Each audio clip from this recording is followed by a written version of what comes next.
नमस्कार, आचरण के साथ मैं हूं टीएन मनीष, हाजिर हूं हैशटैग ट्रेंडिंग लेकर। आज पड़ताल शोबिज बने उस क्रिकेट पर जो अब क्रिकेट एंड बिजनेस से सीधे प्रभावित होता है। आज हम बात करेंगे एक अजीबोगरीब ट्रेंड की जो इंडियन क्रिकेट टीम के फैंस को हैरान कर रहा है।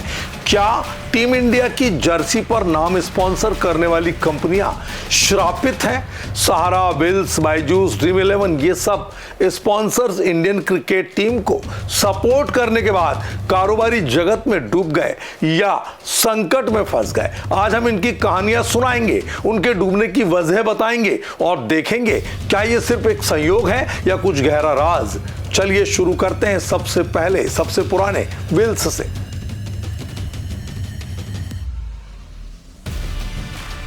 साल 1996 का वर्ल्ड कप याद है?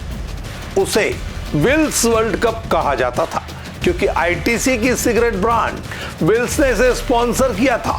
विल्स ने इंडियन क्रिकेट को बड़ा बूस्ट दिया, लेकिन जल्द ही ये ब्रांड मुश्किल में फंस गया। वजह, भारत में टोबैको एडवर्टाइजिंग पर सख्त बैन लग गया। 2003 में cigarettes and other tobacco products act आया जिसने स्पोर्ट्स स्पॉन्सरशिप में टोबैको ब्रांड्स को बैन कर दिया। आईटीसी ने विल्स ब्रांड को फेज आउट कर दिया और कंपनी ने अपना फोकस क्लोथिंग और लाइफस्टाइल पर शिफ्ट किया।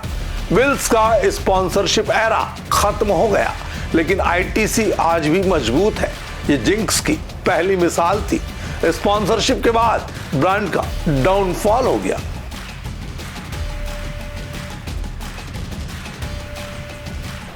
अब आते हैं सहारा इंडिया परिवार पर, जो 2001 से 2013 तक इंडियन क्रिकेट टीम का मुख्य स्पॉन्सर रहा। सहारा ने टीम को 315 करोड़ की डील दी और उनका लोगो जर्सी पर चमकता रहा, लेकिन 2012 में सब कुछ बदल गया। सहारा पर आरोप लगा कि उन्होंने चिट फंड स्कीम्स के जरिए 24,000 करोड़ से ज्यादा फंड्स अवैध तरीके से जुटाए।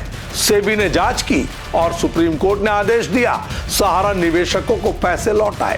कंपनी के चेयरमैन सुब्रत राय को जेल हो गई और सहारा ग्रुप का साम्राज्य ढह गया। वजह, गैरकानूनी फंडरेजिंग, रेगुलेटरी नॉन कंप्लायंस और राजनीतिक दबाव। आज सहारा की कई एसेट्स बिक चुकी है और कंपनियां दिवालिया प्रक्रिया से गुजर रही है। क्रिकेट स्पॉन्सरशिप के दौरान उनका पीक था, लेकिन उसके बाद डाउनफॉल।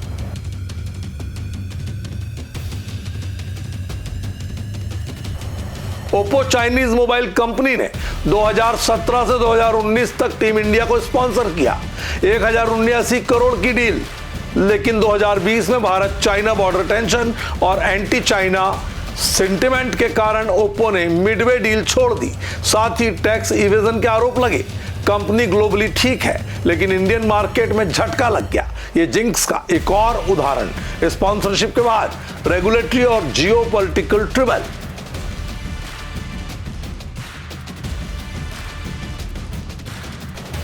बायजूस एडटेक जायंट ने 2019 से 2023 तक क्रिकेट की जर्सी स्पॉन्सरशिप ली। ओप्पो से 1000 करोड़ का डील लिया। 2022 में कंपनी की वैल्यू $22 बिलियन थी, लेकिन जल्दी क्रश हो गया।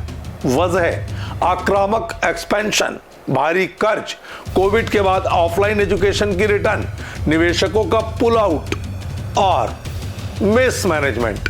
बीसीसीआई ने बायजूस पर 158 करोड़ के अनपेड ड्यूज के लिए इंसॉल्वेंसी प्रोसीडिंग्स फाइल की, जो एनसीएलटी ने एक्सेप्ट की। कंपनी ने हजारों एम्प्लॉय ले ऑफ किए और फाउंडर बायजू रविंद्रन पर फ्रॉड के आरोप लगे। आज बायजूस स्ट्रगल कर रही है, वैल्यू गिरकर $1 बिलियन से कम हो गई। स्पॉन्सरशिप ने ब्रांड को बूस्ट दिया, लेकिन इंटरनल इश्यूज ने बायजूस को डुबो दिया।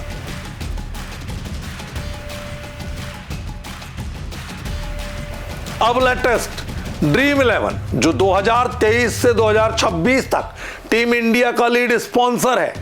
358 करोड़ की डील हुई, लेकिन 2025 में ऑनलाइन गेमिंग बिल पास हुआ जो रियल मनी गेमिंग एप्स को बैन करता है। ड्रीम11 ने पेड कंटेस्ट पॉज कर दिए और कंपनी एग्जिस्टेंशियल थ्रेट फेस कर रही है। वजह रेगुलेटरी चेंजेस, गैम्बलिंग से जुड़े कानून और टैक्स इश्यूज। फाइनेंशियल ईयर 2024 में 2600 करोड़ रेवेन्यू था, लेकिन अब फोकस फ्री गेम्स पर शिफ्ट। क्या ये जिंक्स का नया शिकार है? तो दोस्तों, विल्स से ड्रीम 11 तक ये कहानियां बताती हैं कि क्रिकेट स्पॉन्सरशिप हाई रिस्क है। वजह अलग अलग है, रेगुलेटरी चेंजेस, मिसमैनेजमेंट या एक्सटर्नल फैक्टर्स। लेकिन संयोग देखिए, टीम इंडिया को सपोर्ट करने वाली कई कंपनियां डूब गई। क्या ये श्राप है या सिर्फ बिजनेस रियलिटी?